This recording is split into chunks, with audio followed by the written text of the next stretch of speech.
Good morning, traders. I hope you guys are ready for another #1 pre-market prep show. I'm excited to go ahead and dive on in. We got a lot to talk about, a lot to look forward this week. We'll do a little bit of a rundown of what to watch, all the economical data and everything you guys should be watching for. Let's go ahead. Let's take a look at the topics today. We're going to talk about, of course, tariffs in the U.S. and the Chinese. We'll see if there's going to be kind of rolling back some of these trade levels and tariffs. We'll talk about that. Wedbush analyst Daniel Ives, I got to give him a shout out. He comes on here sometimes. He expected some deliveries from Tesla. We'll talk about Tesla's deliveries, see if they went and met Danny Ives' expectations. Let's go ahead. We'll talk also about Berkshire going for another bit of oxy here, now up to 17.4%. We'll also talk about Tesla's deliveries and, of course, a rumor that's on out there right now. Hit the thumbs on up and welcome to Pre-Market Prep.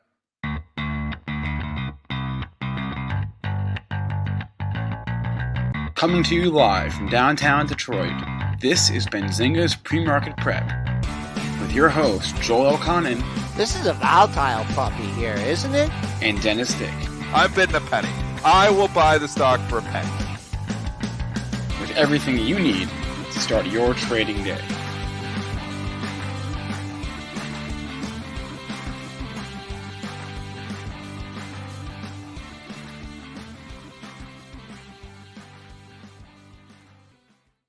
Good morning, traders. I hope you guys are, if you had a little bit too much fun getting your water in, I just wanted to get a little water check in. But let's bring on my guys, Dennis Dick and Joel Elconin. What's going on, boys? Good morning. Good morning here. We'll just recap the markets. Who cares about the high? We're on the lows of the session. We're sinking. We're down 35 handles at 37.92 and a quarter. Crude's in the red by 24 cents, 108.18. Gold under 1,800. 460. We're down at 1769.70. Silver in the red. Down a couple pennies at 1965. Bitcoin just finding a home here at 19.5, 20K. We're actually up $120 at 19,400. And Ethereum futures, they're up $42.50 at 11.05. Triple D, I mean, you said chop. I mean, are we just going to chop all week until the jobs number? Are we going to chop until we get the CPI data? I mean, CPI data isn't for July 20th. I thought it was the 13th. Is it 13th? Yeah. I looked up and it was spent on me July 20th. So either way, it's not coming for a while here yet. So it's a long time to wait. I think the data is going to be better. I think it's going to be softer. But if we're waiting 8 days, or if it is in fact 15 days, we got to find out which day it is here. We'll find that out for you. Maybe Mitch can look it up in the background, or chat's good, or chat will tell us. It's the 13th, Dennis. It is the 13th? Maybe it's the Canadian CPI on the 20th. Probably. That probably is it, actually. I'm Googling from Canada.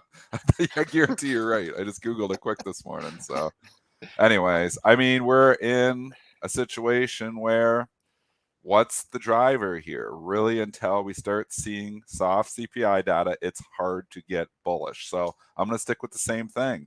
Hard to just go all in until we start to see that CPI data start to tick down. The other economic data points are there, but they don't matter nearly as much. So, I mean, rallies continue to be sold. We had a wicked rally overnight. It's long gone. Now down 37 points here again. Tough market. Rallies to be sold until we see the soft CPI data. Yeah, and then also you take the flip side of that, right? And okay, well, you know, they're doing too much to combat inflation. We're going into a recession. So really seems like, you know, there's like a no-win scenario on the table. Either we don't fight inflation or we do, and then we have a recession. So I think it's time for a couple of vacations is what I think. That's what I need too. You know, if you're like exhausted, you get a 3-day weekend, felt pretty good. It was nice not to worry about stocks, at least for a couple days until they opened on Sunday night. But it was at least, you know, nice to, and then they were up actually Sunday night. So it was like just nice to just sit back and not think about the markets for a couple of days, especially everybody's long-term portfolio is getting hit. I mean, if you're long only, and majority of 99% of long-term investors are probably long only, you're getting hit in this market. So cash has been, the only thing that's helped me to a certain extent to not get as hurt as bad as the market in the long-term portfolio. The trading has been excellent. Having a good trading year. Obviously, I trade market neutral. You want to learn more about that, it's at premarketprep.com, but we talk about it on the show as well. I mean, I hedge everything. Even when I'm bullish a stock, I hedge it out so that I don't come in and all of a sudden, the market falls 50 or 60 handles and I'm getting my ass kicked. So it's, it's a difficult market, but, it's the market we've got. We're going to be in it for a while. I said this again. I do not believe we're going to V-bottom. Everybody's worried about missing the bottom because they keep thinking, back to March 2020 and how cheap stocks were, and then they came right back. I don't think it's going to be the case this time. This has been just the death by 1,000 cuts, and there's just so much overhead supply that I just don't think it's going to snap back. So I think you're going to have time. I don't think you need to worry. And I think that's why the market continues to leak, because a lot of money managers are saying the same thing.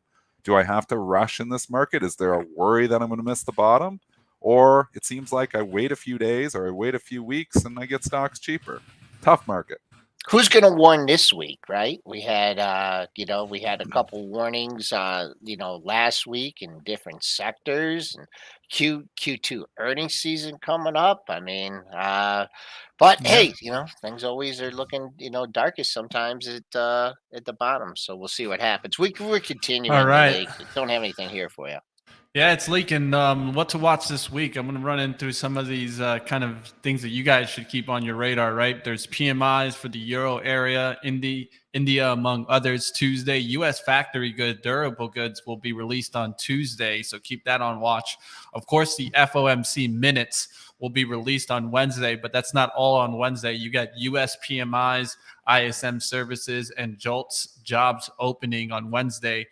Then we'll get into on Thursday, EIA crude oil inventory report. Definitely keep watch on that. Federal Governor Christopher Waller, St. Louis Fed Bullard, scheduled to speak on Thursday, so keep that on your radar. And ECB accounts for its June policy meeting, and that's going to go on Thursday. And of course, all week long, we'll be watching towards, of course, Friday's job report, U.S. employment report for June on Friday. I think we'll definitely keep watch of this, of course, with that ugly R word that keeps being brought up, recession. We're going to keep watching to see what happens. I do want to mention, who knows? I don't know if you guys are thinking about longer term here in the second half for the market, but in kind of that 1970 time when we were in a similar extreme time in inflation, we went down from 25% on the year up to 33% ending the year on the overall market. So what do you guys think about that? Do you guys think we go back to unchanged, or even like crazy thoughts of maybe 33% upside? Joel, I'll let you take it because I actually just got intruded on. My daughter was coming in, so I just went off just for 1 minute. So I missed what you said. So we'll let Joel handle the question, and I'll try to figure out. It'll be one of these guesses. I'll try to guess the question because I missed the first part of it. Joel, go. Joel's lost too. No. I mean, you threw a lot of stuff at me there. I think what the bottom line was is you called for some crazy upside. Yeah, well, it happened in 1970 when we went from down. This ain't 1970. Okay. Yeah. All right. Some more worries out there. You know what? Inflation. I don't care if we don't go up and make new all-time highs. I would just like to see us stop going down and stabilize. Doesn't seem too bad. Yeah, I can't call for new. I mean, people that come up with the new high scenarios, I don't get it. I don't get it. I can't, and I've said this on the show here too, Mitch. Like we had, and obviously Craig Johnson came on the show and says he thinks we hit new highs by the end of the year. I respect Craig Johnson. He's called this market very well. I just cannot find the scenario in my own analysis to go along with that. So RBC analysts, same thing, new highs by the end of the year. I don't see it. I don't see it at all. I don't even think it's going to be close. Do I think we could bounce from here? We could. We're oversold on a lot of stocks. That's why I said I think the time to be, 100% cash is past us now. But it's the same thing even when we were in COVID too, Joel. Remember, we called that back January, February. We were early on it. And then, the market collapsed 30% basically in a month. It went down like 15, 18%. And that's when, I covered my puts because I had puts because I talked about, this pandemic for a long time ahead of time. You could kind of see it coming. And, and then, I was like, okay, well, I got to start buying some stocks. And then it kept going down. So I was like, despite calling it right, the It's first, hard. Yeah. fall of 15, 16%, I was like, well, that feels about right. But then it just kept falling. So, I mean, this is slower, but it's kind of the same thing again. It's like, I want to try to get bullish here, but I don't want to be early again like I was during the COVID thing. And it bounced back and everything worked out there. But, maybe, if you got a 5 or 10 year time horizon, it's going to be okay too. But it just doesn't feel like it can turn on a dime and go back to all-time highs. It just cannot envision that scenario. I mean, and even in the real world, like there's a house I'm renting still, obviously, at a different place because I've got my my house built, which is going to hopefully be done in August and be able to finally move into my house. But this house just down the street from where I'm at, nice house, like real nice house, real beautiful finishes, pool in the backyard. It was like, you'd think like in this area, and it's a nice area too. I was like, well, that's 800 plus, and I'm like, maybe they'll be tough to get 800, but it's worth 800,000 like in this area. This Canadian dollars too, so you got to knock the 30% off just because it's a mind-boggling number. But I'm like, when they sold, I'm like, oh, it sold fast. It sold like a week and a half. So I'm like, oh, they must have got around 800,000. Ended up selling for 670. I'm like, holy. I'm like, that's like bringing us back to pricing like from a year and a half ago. The average house in Ontario, from the stats, that's from my buddy Jeff, the realtor, average house in Ontario fell $55,000 last month. $55,000 in 1 month, month over month. 1 month? 1 month, 55,000. Now again, you got to give it reference because prices were here, and then we had the COVID bubble and everything went crazy. But they've come down. Like they're starting to come in now. So you are starting to see that demand destruction that we're talking about. I mean, higher rates, you just afford less house. There's no doubt. Eventually, the higher rates will start to slow the economy. Eventually, the higher rates got to slow everything down. I mean, and we could go into Tesla sales here too. I mean, they weren't great, but again, expected because all the automotive sales aren't great. You can blame chip shortages. You can blame a lot of different things, but there's going to be some demand destruction. That's got to occur. Before we get to Tesla, let's talk the Chinese news. I think it's important also, and it'll probably weigh into in the long run in Tesla also. So let's skip before we get to deliveries. Let's talk about Chinese stocks overall. U.S. and Chinese officials are holding talks right now amid trying to roll back some of these tariffs imposed by former President Donald Trump. I'm wondering, if this is the time to really start looking at Chinese stocks, or is this more of the time to start selling into the rumors? What do you guys think here? China's had a nice rally. That's the one thing. Again, it's in a whole different ballgame because one, we know the regulators are they were anti-stock. It almost seemed like they're for a bit. And they're starting to warm up. They're starting to not be, as hard against their companies. But I mean, they've just been in a 10-year bear market. I mean, EEM has gone nowhere for a decade. So we don't have this huge bubble to give back like we do in the U.S. market. So the biggest problem is, in the U.S. markets is nosebleed valuations. That's what the biggest problem has been. You can say about slowing GDP, you can say about slowing demand destruction. The biggest problem is people are just paying too much for stocks. That wasn't the case in China.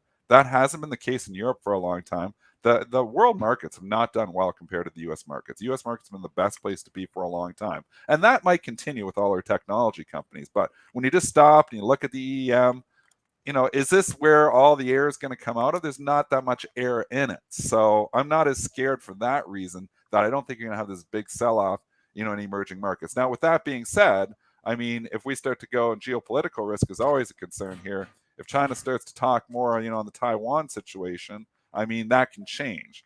But right now, I'm not as scared of emerging markets as, I have been in our markets because there's just not that big bubble there. Well, for the EEM, I mean, I think the chart, is set up right here. Like you're just hanging, right? You got 3 monthly lows, including the start to a new month. So there's the support. China's had a nice rally, right? The FXI has had a nice rally. Looks like for the FXI, it looks like 35. You could get super bullish on that. Yeah. But I don't know, man. There's just so much going on. As far as like rolling back these tariffs now and everything, I mean, isn't the damage done? Like even if they do roll back these tariffs, I mean, how long is it going to take to like filter through the system? I just, I think it's a hope and a prayer, but I think I think more demand destruction is coming, regardless of what happens with the tariffs. All right, you wanted to touch it, Dennis. Let's fly to it. Let's get into Tesla, of course. Deliveries came out on Friday. Tesla announced Q2 total production here, 258,580 units. Total deliveries of 254,695 units on a year basis. Second quarter deliveries were up 26.5, but there was a decline from the first quarter numbers here. Wanted to say a note here that Wedbush analyst Daniel Ives had put out. He was modeling in here deliveries of 250,000 a quarter and added that anything above 260s would be viewed positively by the street. So in other words, looks like expectations were met here by Tesla, but it was close towards that 260,000 number that was mentioned by Daniel Ives. Yeah, not a great quarter, but we've seen pretty bad quarters from a lot of other automakers here. So bar set low. I mean, some of these other declines, Mazda, Toyota have been substantial. So a slight decline, from the previous quarter, I think was to be expected. The chip shortage is really what's hitting it too. So we've got to, consider that as well. Is it real demand destruction here, or is it, just chip issues with Tesla? I mean, I still see more Teslas popping up all the time. Again, the biggest problem with Tesla isn't, the fact that the company isn't doing everything it should be doing. I love Musk. It's always been nosebleed valuations is the problem here. And the valuation's still nosebleed. Deserving so for a long time, but we've come back to reality here. And, I'm in a reality where I paying 100 times earnings for something or 80 times earnings for something. Not in this market. So that's the tough part. And I mean, you can go to the technicals here, Joel. You've got a key number that you've put a line on there in the top right corner.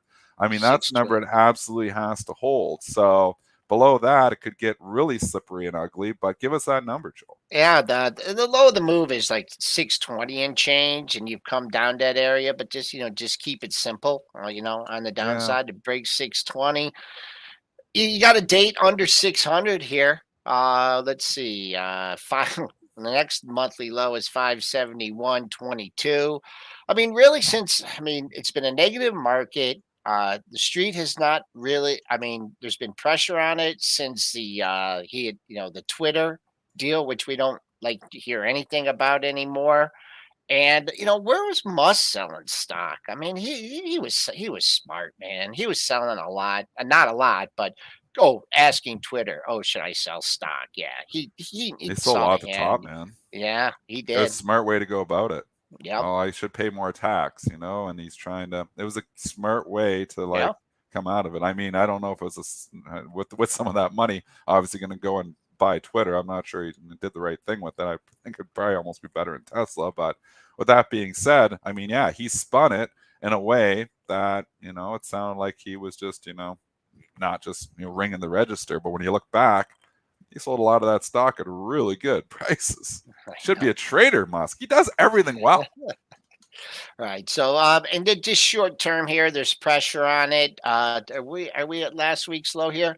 No. If you're looking for a number on the downside, 656.59. That was the low last week, and now on the upside, let's just call unchanged right now is your first hurdle. But look at a lot of these breaks, just lower highs, like a lot of lower, major lower highs here. So little pressure on Tesla. We'll see if it takes out last week's low. And support is support until it's broken. That's always something to remember. You can write that down on page 8 of our textbook. I mean, we can say, oh yeah, it's setting up. It's hit here multiple times. It's going to really break down from here. But a lot of times you got to wait for those breakdowns because sometimes they don't break down and then they bounce off the support once again. So, I mean, we've talked about ARKK too. Massive support down there in that 35 to 36 area, and it bounced out of there again back in June. And now you've kind of pulled back to the 50%. Like I've said before, I still think there's a possibility that ARKK 2022 low is in because those stocks just already had their bear market. They've just been hammered. So can they come in longer term? Yeah, I wouldn't buy AirKK long term, but I still think if we're getting out of this, I think if we get some CPI data in a week and a half, that actually is a little bit softer, it's going to be those type of stocks that lead us out of here. So I don't know if you want to jump the gun, because obviously who knows, what the data is going to be. But I do think eventually that data is going to get softer, that CPI data. Has not had looks like you haven't had 2 good months since like the end of 20 and early 21. I mean, with everything that's going on, so far we're very early in the month. We're working on a green month. 39.88 was your close in June. We're currently close to that area. A lot of time to go, but maybe I don't know. You're almost at the point like one. If you could get one green monthly candle, that would be the first one since October of last year. All right, let's keep it going here. Let's get into some. Let's do some oil talk, and then I'll cover Warren Buffett. But I want to do some oil talk here. I want to have some fun with the chat. Let's have some fun here. I want you guys in the chat to go ahead, and we're gonna state 2 cases here. I want you guys to lean on one side and let me know what you guys see happening. Of course, this doesn't have to be exact, and you guys are taking a guess, but I want to see what the chat thinks. So you guys let us know what you guys think in the chat while we discuss it here. So JP Morgan is now putting out a case for oil to get to $380 a barrel. And at the same time, Citi is coming around and saying that oil may collapse to a $65 a barrel with recession. Like, so same day, JP Morgan comes out with a 380 price target, and Citi comes out with a $65. Isn't that the way it works, Dennis? Okay, so throw it to the chat first before I, throw in my thoughts. And what my thoughts are on all of this. Yeah, well, they can weigh in. Maybe throw you can it in. lean Who somebody. thinks, who thinks JP Morgan's going to be right at 380, or who thinks Citi's going to be right at 65? I mean, one thing I can say for certain is when you see stuff like this, it tells you that nobody has a clue. Nobody has any clue on where we're going. You can do whatever modeling you want, whatever, when you're looking through it. But really, and it's hard to predict this market right now. This is a very unpredictable market, day to day, month to month, and looking out 6 months to a year. Who knows where we are? Maybe Craig Johnson's going to be right, and we're going to make a new all-time highs. It would not shock me. I don't see the path to get there. But in this market, nothing surprises you. Nothing surprises you. So $380, I have no idea how in the hell it's going to get to $380. But, if I think that, maybe there's a case there. Maybe, that's demand destruction isn't going to happen. And we're going to all no one will use it. We're going to spend no one will buy it. Yeah, no one will buy it. There'll be nothing. There'll be no economic activity. There'll be nothing. There'll be no flying. There'll be nothing. The world will come to an end. I tell you, if we go to 380 a barrel, Carnival Cruise Lines is going to zero. Yeah. the chat, that's one thing going to happen. Or at least it's going weighing bankrupt. in I don't know here. if bankrupt stocks go to zero, but it's going bankrupt if we go to $380. Airlines, Winnebagos, all that stuff. We're going to 380 oil. You don't want to own any of those stocks. None of them. You don't even want to mow your lawn. Chat's saying 380. You want to cost you $500 to mow the lawn. Electric. Chat saying 380, guys. We're gonna have to continue watching this. I see a lot of 65s. I'll go with 65 over 380 all day, every day. 65 all day, and I think I actually agree with the Citi analyst. I think oil's going to come down, and the reason is demand destruction already occurring. I go by these marinas. Half the boats are wrapped. I'm not joking. Like, I'm in boating Half towns the boats here. are really? Boating towns. Half the people didn't unwrap their boat. There's a lot of boats in the water. People are still going to boat. But there's a lot of people that just said, screw it. My father-in-law was one of them. Didn't unwrap his boat. Okay. I'm like, boats every year. Like, no, it's going to be like $2.50 a liter on the water. That's, what we're paying in Canada, which is like $10 a gallon on the water. Nope. And, I've went out a couple times. I don't think about it as much, but still, you got a boat, like a 35, 40 foot, or even bigger boat. You're burning so much gas. That gas bill is twice as much as last year. There's demand destruction happening there. But like to Mitch's point, you were saying, go to $380, you won't even drive anywhere. Yeah, we go to $300. Electric cars. Got to get long electric cars. I will say, $380 a barrel. I will say, I think that 380 is a little bit extreme there, but there was a time when $120 a barrel was extreme. And now that just seems like that's a normal number now. So who's not to say that, I don't know, maybe we can get to, 180 or 200. I think that's I still think it's going the definitely in other the way. realms. I think But we've already seen the high in oil prices. I think, and I might be wrong, and I've been wrong about this before, Okay. but when we look at the oil stocks, they had their bull run, and they've just come for every commodity. They came for lumber, knocked lumber prices back down. They Yeah. came for steel, knocked steel prices back down. They're coming for oil, and they've started coming for oil here too. Oil prices have started leaking, pun intended. Oil, like the Chevrons and Exxons, those things have been hit. Those stocks have been hit. And that's because demand destruction is coming, and because you cannot stop. You don't fight the Fed. It goes I'll right tell back you to what don't you fight can the do. Fed. I'll tell you what you can do.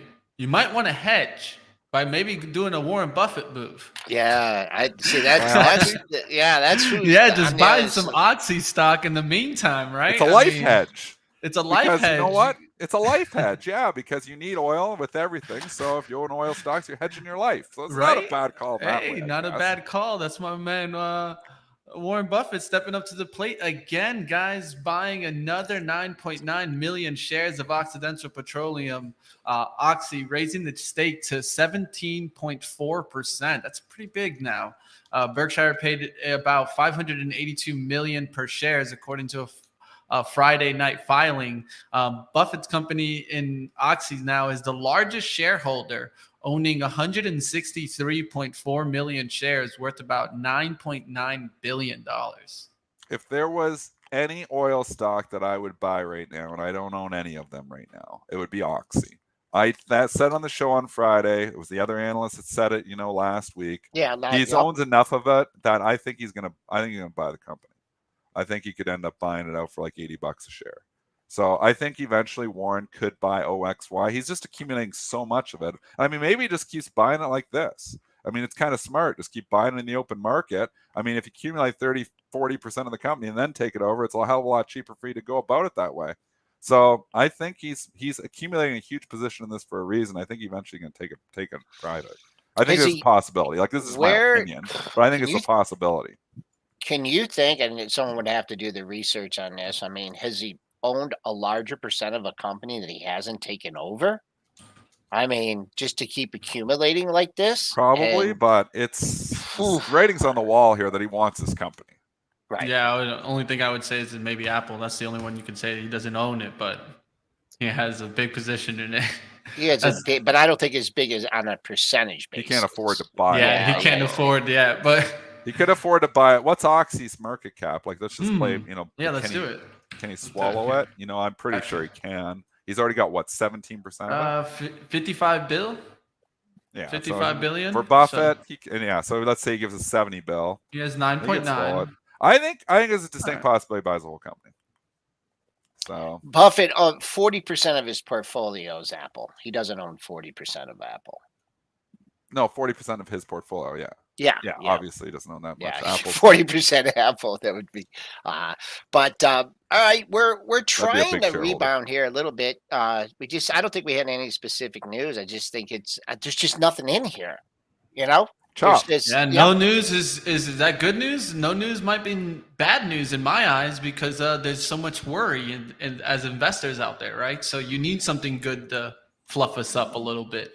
We're just in thin markets. These markets are thin right now, and people are saying, the futures, why are they up and why are they down? Why are they going all? I mean, one, it's a holiday weekend, so they're going to be thinner. It was at least a holiday weekend, and two, it's just the markets are thin, and the market makers are a little wider here. There's more risk out there. I mean, it's thin markets, so the chop is going to stay. I mean, where's the VIX? We're at 28. I mean, that's not coming down anytime soon here either. So only thing that's going to rescue us is July 13th. If we get a soft CPI number, that's going to be the start of the rip your face off rally, in my opinion. So I think we know what the catalyst is. And I think, we're going to get some other numbers before that. We'll get jobs number on Friday. Those numbers can move the market a bit, but we're all waiting. Everybody's waiting on that CPI data. I think I would say for my man, Market Structure Edge, I wish he was coming on today. When I'm going to be coming? Not today. We have Jerry Parker, though. I don't think he'll definitely fill in perfectly there, but I think he would point towards the algos probably action on Friday. Fast trading there. I'm pretty sure that his market structure would tell us fast trading there on Friday. And then now we're seeing a little bit of kind of a slowdown from that push. Can we get back to 380s is going to be my watch on the SPY today. But let's go to some rumors out there, because rumors have really been moving stocks here. Rumor out there on Toronto Dominion Bank. The Canadian bank is weighing a deal for brokerage firm Cowen. What do you think here, Dennis? Big move there from a rumor. Friday night, COWM started ripping higher. I was like, what's going on here? And then you see the rumor break. I don't pay up 15% for any stock in a bear market on a rumor. So, I mean, if you're long the thing, we don't know if it's going to materialize. Maybe it's going to be a takeover. But what kind of premium is really going to be there? We've got to take lessons from Zendesk. Yep. And in the Zendesk case, oh my gosh, if somebody's going to buy Zendesk, and they're ripping it higher, and it traded to $95 on the rumor. Then the takeover happened, and it was at $75. We're not in a bull market where you have to pay ridiculous premiums for stocks. This is, brokerage company here, so it's not like some high-flying tech stock. To pay a 15% premium, that sounds about right. So I don't know what the risk arbs are doing, why they got to rip it higher on the rumor 15%. I think if you're buying up 15%, I think you're giving up most of the edge. So if I was long it, I would sell it. I don't like shorting stocks when they're in play, but because sometimes you can get your head ripped off. Yeah, but I think in a bull case scenario, this is just me. If it gets taken over, $30 is like a pretty fun number. So maybe it's $30, but then you're like, you're $2 up, you're $4 down. So how do you justify buying at $27.50, or it was over 28 this morning? I can't see the justification for paying up for this, so I'd actually sell it. The initial surge took it to 28.71. That was on Friday when we were starting Friday night. Thinner markets. Right now, this is just short-term trading. It just looks like someone saying, "Hey, I bought this under 22 last week. I'm selling it at 28." So with these kind of you want to see it come out, like with that Zendesk thing. It came out, it popped, there was over premium, boom, the deal came out, 75, boom, that was the end of it. And now this is Friday, now this is Tuesday. No deal yet. And you haven't heard anything yet? The longer they go, the more they leak. It's a great point you're making, Joel. The longer the deal takes to get announced, the more they leak, because obviously then there's the concerns that this deal is not going to happen. And I got burned in coals. I had the coals, I sold half of it, and then I kept half of it. And, and obviously now I'm bag holding that thing big time in the long-term account. It's down $28, and you're like, should have sold it all. I sold part of it on the rumors and should have sold it all, because, you don't take your profits when you get these pops on these rumors. They don't materialize. This is what happens. So learn from my mistakes here. I think in Cowen's case, a bird in the hand right now is worth way more than two in the bush. All right, let's keep going. Let's do a little talk on the airlines. There was a lot of delays throughout the holidays, of course. The chat was talking about how do these kind of delays affect the stock? Before we get to Jerry here, we'll be getting into that in about 2 minutes here. Let's do a quick little talk on the airlines. I do have a stat for us. This is brought to you by FlightAware. FlightAware is saying that 20.2% of flights were delayed, up from 16.7% a year ago. So it looks like a fifth of your flights are being delayed. So you might not want to show up on time for your flights, because you more than likely will have a delay. There's so much trouble. Labor issues here, higher fuel costs. We've talked about the breakdown in Carnival and CCL and RCL and NCLH. I mean, the airlines are in the same boat. I mean, it's very, very tough to just come in here and buy airlines when they're getting squeezed on all ends. And then if you throw a little bit of demand destruction, which is probably coming for that industry as well, because right now everybody's still traveling. They have their tickets booked. They're traveling, they're having good times, but 6 months out, it's going to be the same. If we go into recession, probably not. So tough to just come in here and buy airlines. If I'm buying a travel stock and I already own it, I'd be Disney, for the simple reason is that I think Disney's got the cash that they're going to be okay even if we go into a recession. But these airlines and cruise lines, we go into a recession, high fuel costs, labor costs high, demand destruction occurring, you might see some bankruptcies. There was a lot of weather. That's with flying, like if one domino falls, one delay, one place because you're gonna pull that one on Joel. I gotta hit you hard on that one, man. Weather. Yeah, Weather? weather could do it. I mean, whether they need to do the ground delay or not, it happens. It throws things off. But you know what? I tell you, I don't care about the price of gas. I got two long road trips planned, so Joel, There you I'm go. just you not know dealing. what? I'm making you the CEO of American I'm not Airlines dealing with the today airlines. because Absolutely not. I'm just not going to do it. I'm not going Road to be trip. subject to that road trip.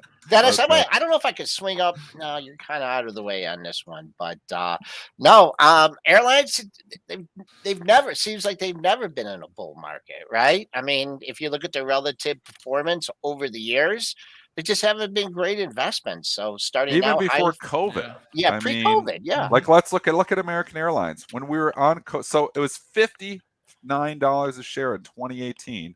Before COVID hit, it was 30. They were already leaking. Then COVID almost put them under, but we know they had bailouts that saved them.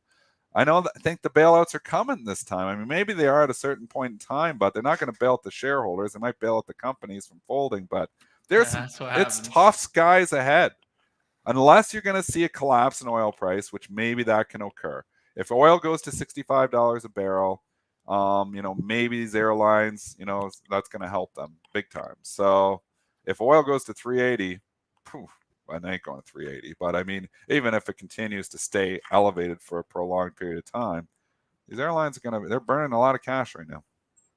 All right, let's go ahead. Let's get into our guest of today. Excited to go ahead and dive on in. Let's bring on Jerry Parker, Chairman and CEO of Chesapeake Capital. Welcome, Jerry. Hey, thanks for having me. How you guys doing? We're Ready to doing dive well. on in. Yeah, man, long time. My brother-in-law has been talking about this guy for a long time. Been invested in your funds for about 100 years now, and I just overall, I just want to get your take on 2020, 21, and 22 from a turtle perspective.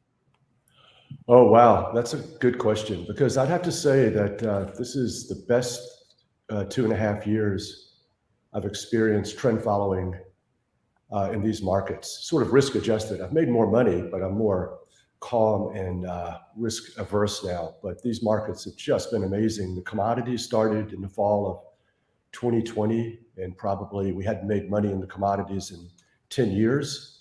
So there you go. Don't kick things out of your portfolio just because they're not making money. They're there for a reason, and they could really surprise you. So then that was just a great move. All those commodities, the grains, the base metals, of course, energy. Then you had the dollar kick in, and then this year, of course, interest rates massively short all the bonds and short-term rates across the world. So, and getting ready to be short, picking up some shorts in the stock indices as well. So it's been a great period. The commodities sort of sold off recently, and bonds have sort of rallied last week violently, but a great period. I can hardly even think of a better period in my 39-year career.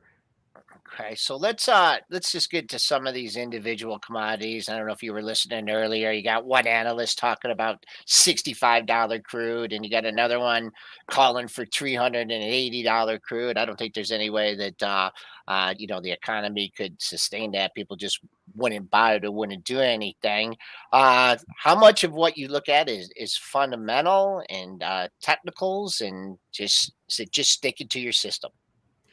Sticking to the system, just the trend following system, buying the highs, selling the lows, just being incredibly diversified all the time, not trying to have an opinion on where the big moves are going to come from, long and short, of course.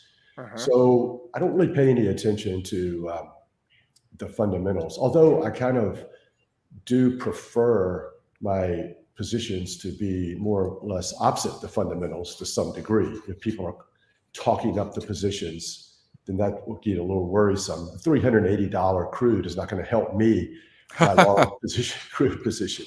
I like the $65 analysis a bit better. So I think that has a tendency to kind of just be a sideshow, not something I really listen to. But as I was taught early on, don't desire to have other people agree with your positions. It should be a lonely trade, at least for a while, until everybody gets on board. And that's probably a good sign it's going to turn around. How do you mute out the noise, though? I mean, it's coming at it from so many different angles now. It used to just be from CNBC, but I mean, now social media, everywhere. I mean, there's just so much information. I feel like almost it's information overload, and everybody's got an opinion, and everybody's throwing that opinion at you. How do you just like mute that out and just go with your system? Well, as an individual, you can't really mute it out, but as a trading organization, you can, in the sense that you've got one group that designs the systems and creates the trades each day. The computer creates the trades, and another group gets the trades, and they must do the trades. And so the rest of us just look at the markets and shake our head and wonder what's going to happen. But so this division of duties and not allowing anybody to have some sort of emotional response to the markets, you can make it happen, but you're still going to be impacted by it. My son was asking me just a minute ago, like, did the futures markets ever close? Like, well, kind of, but not really. Not really. It's always on your mind, or Sunday evening comes very quickly. It sure does. As far as like, positioning in some of these commodities, and I know that you're trend following, it takes a couple stabs, doesn't it? I mean, if you're trying to, get a long-term position in something or cover a position, mainly getting into the position. I mean, with the volatility, do you find that you just have to take a couple stabs, or do you just take that initial piece and then, when it starts going your way, adding to it? Well, you definitely do that. You take an initial piece and then you add to it if it keeps going your direction. But then sometimes then it reverses, and all the initial pieces and the ads turn out to be losses. But I definitely don't subscribe to this idea that a good trade will show a profit immediately and it's just off and running. It doesn't work that way all the time. But you did bring up you made me think of back in the 90s, I went to hear Paul Jones speak, and he talked about getting short the Japanese stock market and how much press he got about calling that right. And he said something I'll never forget. He said, yeah, well, what people don't want to hear is that was my 6th time trying to go short. So sometimes, you do the trade, take a small loss. You just have to keep banging your head up against the wall. And because the one thing that's just totally unacceptable would be missing one of those big trends. And so the market is not going to necessarily play nice, and it may cause you a little bit of pain to get that trade on so you can get a profit and so you can hold on to it. Once it's a profit, for me, it is like golden. We're set. I am going to be so patient and let that thing try to turn into a big winner. But if it's a loser, I have no patience. I'm going to jettison that pretty quickly. Awesome. I definitely agree with that. Definitely trying to get those winners to kind of push the equity up is definitely going to help you. One of the conditions that we've been seeing, of course, is the focus still on Russia. Will Russia continue to use a bargaining blockade here of Ukrainian grain exports as their bargaining chip? Is that what you are expecting to see, Jerry? Well, once again, I probably don't keep up with that as much as I should, but it's not going to impact my position, let's say. And I have a lot of wheat. I trade like 5 wheat markets. So I have not seen any good news. No news is impacting my wheat positions in a positive way. Last week was a pretty bad week for the wheat market. It was down pretty strong every day. So that's one of those things where if there's negative news, if there's news coming out that should help your position, and it doesn't, then that's kind of a bad sign. That's kind of the reverse. Now we have the opposite happening, where this news should be lifting my wheat position, but it's not. So I'm very skeptical that this news is going to work out in my favor. You got to go with the market, and the market is sort of saying, Price don't lie. Price don't lie. Just overall, your perspective on things. You've been in the markets for several years. You've been in some bull markets and bear markets, and we had a great run. Is there any parallels that you can, that you could pull from the past that might give us a clue to when or if. So that's the other thing with me with the markets. Like market's always going to bottom. It's always going to turn around and go back to do all-time highs. Is from all your years and your experience, with trading commodities. I know you're involved in the equities markets. Is there anything that tells you that the bottom's in here anytime soon? Oh no, I mean I think that's predicting, and people ask me like, what do you think is going to happen in a certain market? I will say like, well, all I know is the proper positions to have on. So I know I should be long dollar, short some stocks, of course, in this downtrend, and still long my commodities. And absolutely, the trend is down in the bonds. But where they're going to go, I have no idea. However, I would say that the bottom could be in, but this does remind me a bit of 2008, only in a sense that you can see in some of these downtrends, especially in the stocks, that stocks the S&P ended up going down 50% in 2008 with violent rallies, 4% rallies in certain days, and then it was all over, and then it would just a few weeks later make a new low. So that kind of is this feeling that the stocks just have too many people willing to buy the dip, and I think there's just too many people who come in every day and their job is to buy stocks. So you're not going to get this smooth downtrend like you might get, like we got in the bonds. And the stocks are going to fight this all the way down with violent rallies. And it just goes to show you that don't have your stock too close to the market. Let it go. Be kind of loose with this and let those profits go. Because, I mean, more than likely, we're not going to see a big downtrend, but we could. And so don't screw that up by being too close and getting bumped out, knocked out of your good trade with very unpleasant rallies. But if you look at the chart, the trend is obviously still down. Jerry, I think you're just making such a good point here. It sounds like you're not in the prediction game here. You're in the systematic trading game more than anything. And so many new traders, especially almost every new trader starts, think they have to make a call. They've got to okay, well, this is what I think is going to happen, and they're in the prediction game. And that's what I've been trying to say for the show in the 8 years. The reason I'm somewhat successful is I'm also market neutral. But I'm just trying to extract alpha from inefficiencies or doing or trading my system. And it's my system that is consistent. When I start trying to make predictions, it starts to get a lot harder. So, I mean, can you just go into that a little bit more? Like, how do you come in and to even develop a system, the beginning stages of changing from trying to predict the market to trying to trade the market from a more systematic approach? Can you talk about how to do that?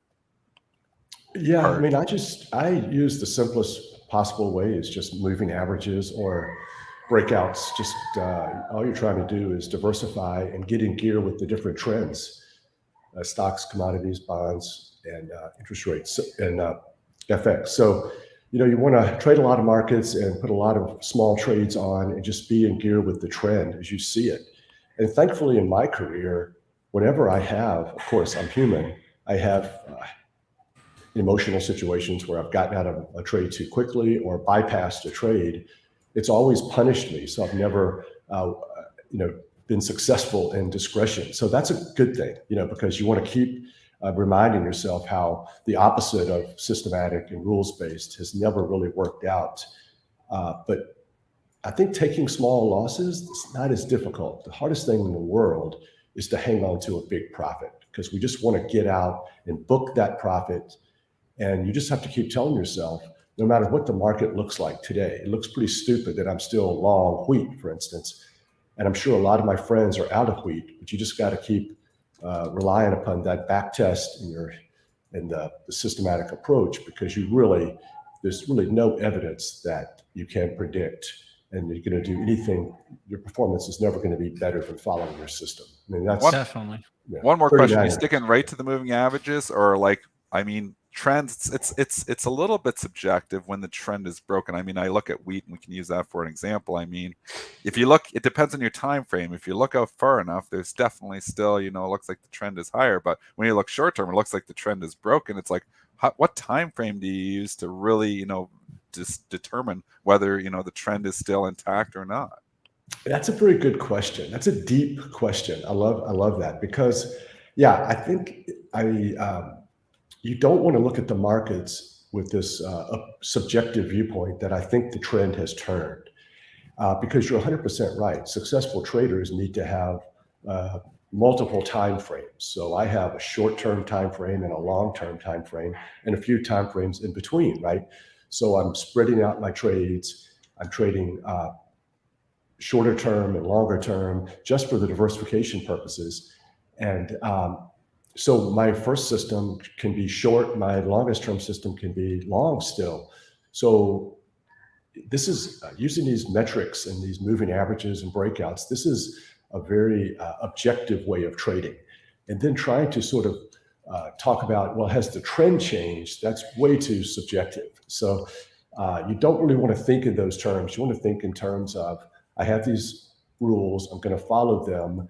They are trend following. If you force me to describe them, I am sort of trend following, but my different systems can have different points of view, because just as you said, it depends upon your time frame, whether something is still in an uptrend or now it's reversed. So as a shorthand, I shouldn't say it the way I did.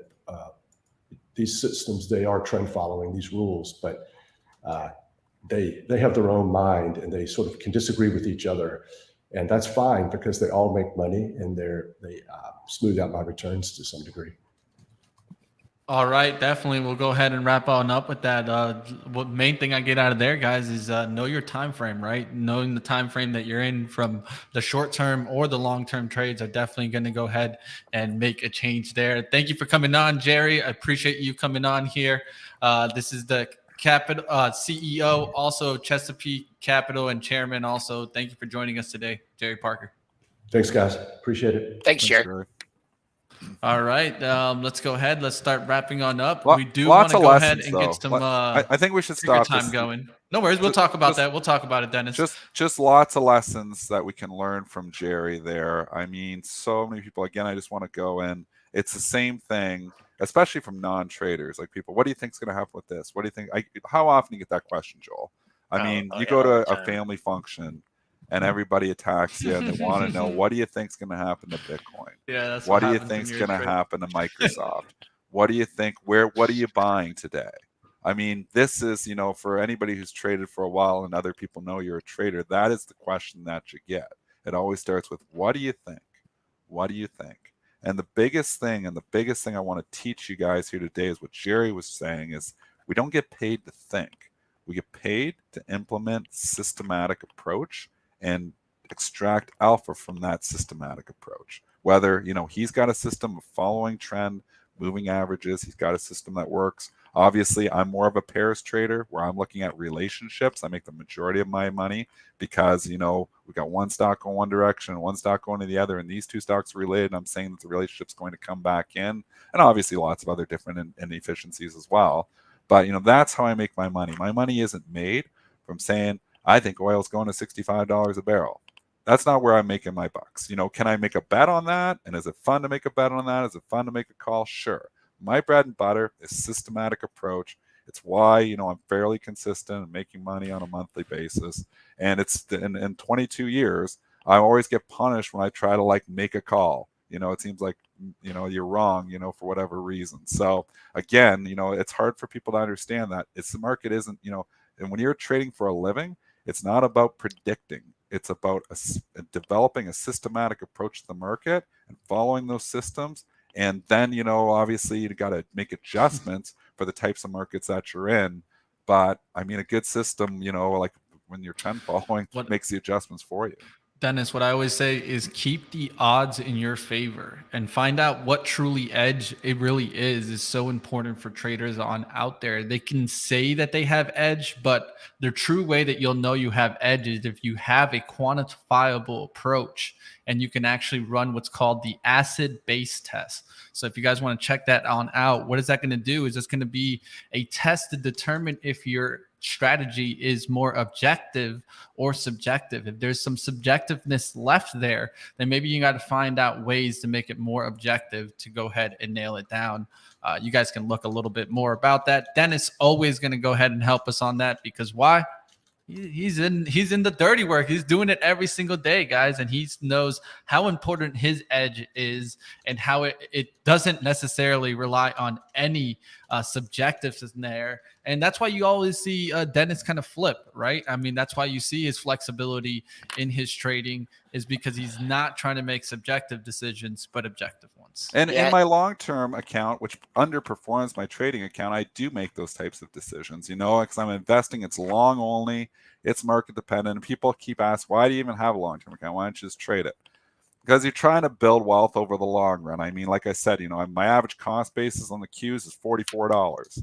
So, I mean, it was money that, I'm not actively working that is passively making me money over time. So that's why I still have a long-term investment portfolio, which I make adjustments to and do stuff. But my bread and butter is my trading account, which is market neutral and goes flat every single day at 10 a.m. I've said that before. I'm literally 100% cash in my trading account, no matter what. Even if a stock is killing me, I'm not holding it, hoping it comes back. I eat it in my trading account. My trading account is 100% cash every single day at 10 a.m. because that's when I'm taking off. And, I've said in the middle of the day, I don't trade 10 to 2 unless there's some information or there's some news, or maybe it's a Fed day. Maybe there's some good trading. I might make an exception. For the most part, I'm trading pre-market. I'm trading the open. The open is my bread and butter. Getting flat around 10, getting back to my desk 2:30, 3 o'clock, trading the close, trading a little bit of inefficiencies after hours, trading overnight. Maybe I have some opinions, or maybe, I'm long a stock. It's going to report earnings because I have that alpha extraction from the natural, go up, long a dividend stock. We've talked about all these strategies over the years, but that's the biggest difference is, my trading account, I don't want to be a bag holder. You got to have discipline. You got to get the hell out. Yeah, also with and I think what the main thing that Jerry tried to stress was like time frames, right? And like looking at this, I'm looking at the wheat chart, and obviously he said, overall the positions moving against him with the commodity. I mean, okay, that's the SEP wheat, but when he means by the different dive, he might be short other months. I mean, overall he has a net long position, and overall his position is moving against him. He's losing money on it, but he's just not sitting there just naked long the SEP contract. He'll sell other contracts and then try and use his system to change. But boy, oh boy, we are just continuing to leak here. We are down on the lows. There's just nothing. I wish Gene's on CNBC. Maybe he's talking down the market. Gene, what are you doing? Yeah, he's talking Tesla. Yeah, we'll have to dial him up, but with his time frames, he was just saying, when I asked him, we both asked him a couple times, like, hey, what do you think? He's like, this is what's happening right now. This is what my system's saying. This is when I'm following it. If my system changed, then I'll change the opinion. But it's great to get the commodity perspective. We're actually going to have another commodity. I'm going heavy commodities this week. Got another commodity guy coming on tomorrow. So 8:58. Do we catch all our news? The leak, man. It just it's just a huge leak. Been nonstop right since last night. Joel, bring up the S&P chart again. I mean, this has just been a slow, steady leak. Where did we get to last night? What was the high? We never mentioned it. We don't want to talk about the 30, almost 180 handles away. 80 handles higher. We've leaked away 80 handles here. I mean, this is just a bear market right there. Overnight, little thinner markets, people get excited, they buy it up a little bit, and then just a slow, steady leak started basically. Well, we made the highs just shortly. That was Sunday night. Yeah. And then, actually, so we had 2 days. That's Monday night. That was Monday night. Okay. Yeah. Yep. And then just the slow, steady leak. I mean, it started around 3 o'clock, probably when the European markets open. Maybe we can go blame Europe here again. Their markets are down substantially. You can look at EFA if you want to get a quick look at the European markets, down 2.89%, not helping the case whatsoever. I mean, we've talked about these European banks as well. Deutsche Bank down again here today. It's nonstop. There's just no reprieve. It's down another 6.74%. It's telling you that there appears to be like a global financial crisis on the horizon here. Like Deutsche Bank and all the European banks are just getting hammered every single day. Rising interest rate environment doesn't even matter for them. It's just a matter of they're pricing in a major recession. So, I mean, you got to look at that too. And could we go into another financial crisis? It is a possibility. I'm not saying it's a likelihood, but it is not off the table. And these banks are pricing a lot of bad news because the banks should be going up in this higher interest rate environment, and they're going the exact opposite way, and that's recession concerns. All right, I'm going to sign off. I'll go over PreMarket Prep Plus because we did not cover one symbol. So I'm going to go over there and get the symbols. And Mitch and Dennis, I'll check in with you guys later on. Everyone, have a good day. All right, then we'll start wrapping it up. I'm sorry we didn't cover too much of particular. Give me one symbol. Give me one symbol. I'll cover one. Quick. I saw NVIDIA mentioned in the chat, so I guess. You want to do NVIDIA? I haven't done it in a while. NVIDIA. Let's take a look. I mean, I have AMD, so it's basically like having NVIDIA to a certain extent. Making new lows on the move. I always say stocks making new lows, you got to go. There's no reason to be a hero here. With that being said, is there going to be a time to buy NVIDIA? Absolutely. This is a stock that I would have on my shopping list. This is a stock that's going to continue to run, so many different companies, obviously NVIDIA on NVIDIA chips. So you're looking $346 down to $141. Could you start nibbling here? You could. I started nibbling on AMD. Dead wrong, though. So, I mean, the nibbles have hurt so far. You get your toes, you dip your toes in the water, you seem to get bet here. I think down in the 115 to 130 area, I think, and I don't have a position in NVIDIA, I think I might start a position down there if we start to get down that low. We've come back. Could we give back the entire COVID run? That's a scary thought, because if we were to give back the entire COVID, run, which started around $75, the stock would have 40% more downside. I don't think it's going to give back the entire COVID run. I do think that there could be more downside here, though, and I think if you're buying NVIDIA or even AMD for that matter, you're early. I was very early on AMD. Yeah, I know we don't talk too much about moving averages here, but the weekly 200 stands out to me. That's going to be on NVIDIA at 121. On AMD, that's going to be coming closer towards the AMD one, which would be towards 67.36. So somewhere around here between 75 and 58. The next level of support, prior resistance, was 58. So once we get into that 65 to 60 range, I think AMD is going to be interesting for me on a long-term basis.